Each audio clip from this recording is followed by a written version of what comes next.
आज की तारीख में मेरे अतिरिक्त जी किसी शंकराचार्य, रामानुजाचार्य, रामानंदाचार्य, किसी आचार्य भारतीय और बताइए, तो जगत गुरु की कसौटी पर तो कोई नहीं उतरता। अहम ब्रह्मास्मि एको अहम द्वितीय न अस्ति न भूतो न भविष्यति। तब शायद ये रावण के लिए कहा गया था, लेकिन आज के डेट में ये सारी बातें सिर्फ एक इंसान पे चरितार्थ होती है, और वो है जगत गुरु श्री राम भद्राचार्य। बिल्कुल यही तो वो कह रहे हैं कि हम ब्रह्मास्मि, मेरे समान कोई दूसरा है ही नहीं। मेरे समान न कोई ज्ञानी है, न कोई संस्कृत का ज्ञाता है, न कोई जानने वाला है। लेकिन जहाँ तक हम जानते हैं, मैं बड़ा इंसान नहीं हूँ, न मैं ज्ञानी हूँ।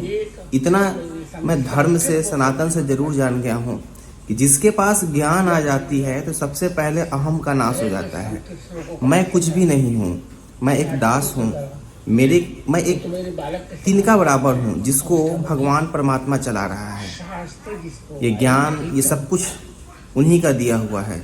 मैं कुछ भी नहीं हूँ। लेकिन नहीं, इन्हें सब कुछ अपना ही लगता है। राम मंदिर हो, सारे संत समाज हो, सब इन्हीं के बदौलत चल रहे हैं, बन रहे हैं। पता नहीं, समझ में नहीं आता है कि इस ज्ञान का क्या करेंगे जिस ज्ञान से अहम का नष्ट नहीं हुआ। दूसरी चीज, आपने सही कहा, प्रेमानंद महाराज जी आपके पुत्र समान ही हैं, और जितने भी बड़े से बड़े या छोटे से छोटे संत प्रेमानंद महाराज जी के पास जाते हैं तो वो उनसे पुत्रवत ही उनके सामने मिलते हैं।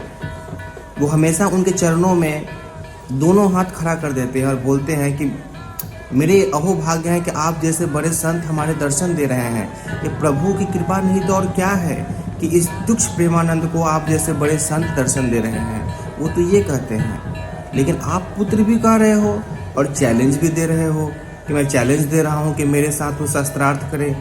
कौन पिता अपने पुत्र से चैलेंज देता है?